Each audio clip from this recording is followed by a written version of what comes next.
This is your boy Sam. I am blessed. I'm still in Denver doing my thing. I'm back in Denver, roaming the streets like I did back in the day, just in a better way. I used to do a lot of dirt up in here. This is called the Capitol in Denver.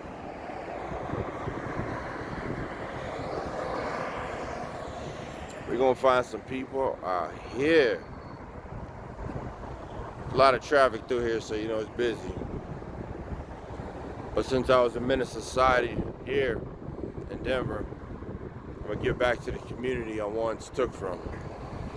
And I'm here giving a testimony on how God intervened in my prison life, because I remember calling home and telling Mama Dukes, like, man, I feel as if my prison sentences were different from other people.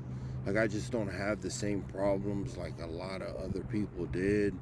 And, you know, I'm thankful for that, you know, God's glory, you know, but I was known for being a gladiator. But you do come across altercations, even though you just want to do your time. That was not the case, because I didn't look for trouble. Trouble found me. I'm gonna try to summarize like the bigger stuff that happened when I got to Colorado prison that made me go, something's kind of crazy. So, like I said, I'm known as Florida, extradited from Florida in a Colorado prison.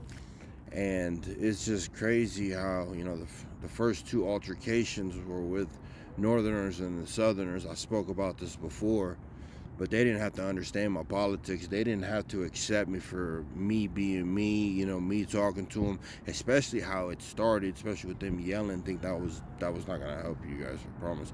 But we kept it cool, Northerners and the Southerners, and I became friends with, you know, doing burpees with one shot caller, and then working out with another one. And he knew I was up and coming strength, because he was one of the strongest ones on the compound. But regardless, I'm gonna try to summarize this. The Northerners and the Southerners, nothing came about it, and I became friends with them, and they didn't have to understand it. They could have put a green light on me. Another altercation would have been in the chow hall, going toe-to-toe with this dude named Brandon that ended up being in the behavior modification program years later. But me and him toe-to-toe in the chow hall, we got separated, and me and him found each other in the yard. Like, we just both went straight to a point, and we started talking about it, and somehow, some way, that was talked out and nothing ever happened. So, okay, Northerners, Southerners, this dude, Brandon. And then you find the other altercations was when I would help people with their commissary and the stores were, you know, losing money, and these two dudes that come into my cell trying to say that they're going to use my box to make money off of, and I had to be like, nah, bro, that's not gonna happen, because I wanted to help people. You know, I just worked with people. I hired people to do certain things, and you know, the stores were losing money, but they try to confront me and like, nah, bro, but nothing ever happened to that. So, it's one of those. Okay, nothing else happened. You got this other dude coming in my cell because I'm trying to change. He was just straight up hating. You know, you think you better, and I'm like, bro, get out of here. So this dude was real big. He came in, barked. I invited him in my cell. He did come in, and I don't know what he was thinking, but I know you big and all, but I know you got a pimp loop, and I'm gonna go after that knee. Yes, you big, but you know, strategically wise, but nothing ever came of that. And then the thing with my roommate, me telling him how, you know, having to leave, we talked about that, and, you know, gone. Just know in prison, before things pop off, this is something I realized when I was in the library. I'm looking out the window to the yard, and now you see like little cliques coming into, like, what the heck is going on? It's a little bit busier than usual, and, well, the Northerners and the Southerners ended up going into this bathroom that a lot of people used to go fight in the bathroom, but you had to do it strategically. They went in there, little mob, in a quick, fast, in a hurry, fought, got it over with, and they left. But they failed to realize they got cameras. If everybody is rushing to one place, like, bro, that's a dead giveaway. They all got roped off just that quick and got sent to another prison, got their security level up. But man, that's why being in the game, nah, bro, I couldn't do it. There were little altercations when you're in a treatment program and you're trying to help everybody. Holding people accountable in prison is just something difficult. But regardless, it never turned into anything bigger. But I would common theme, man, you know, hey, I want your help, you know, can you do this for me? And then when I start to help them and I start to challenge their beliefs or challenge their behaviors or challenge, like, can you see it in a different way, they wanted to be mad. And a lot of that had to be diffused. But I don't know, or me and Pat holding each other accountable in front of everybody.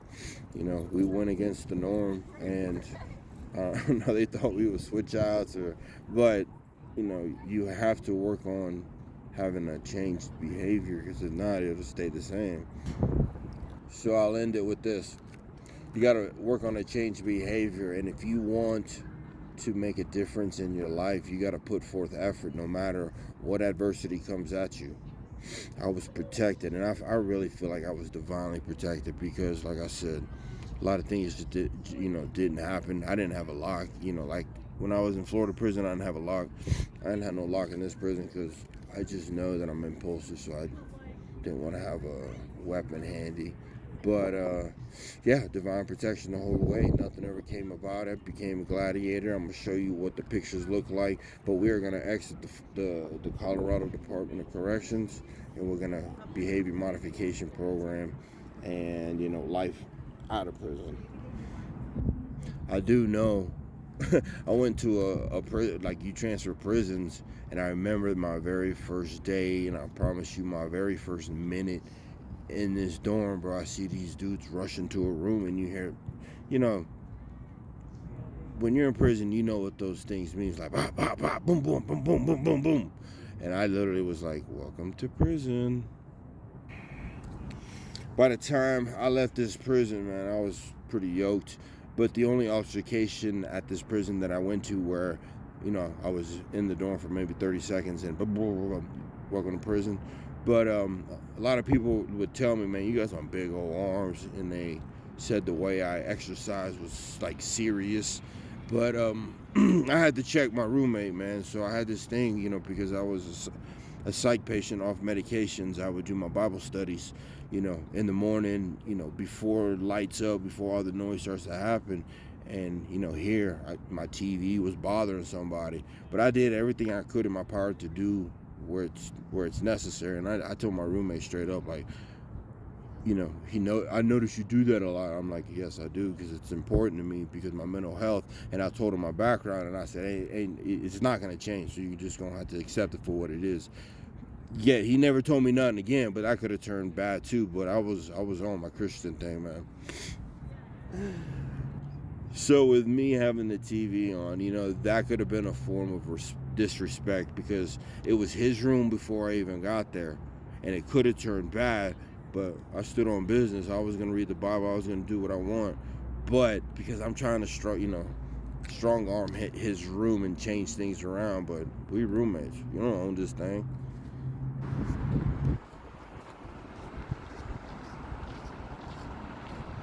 As we walk down this path, will you make a positive impact in people's lives? Let's do this.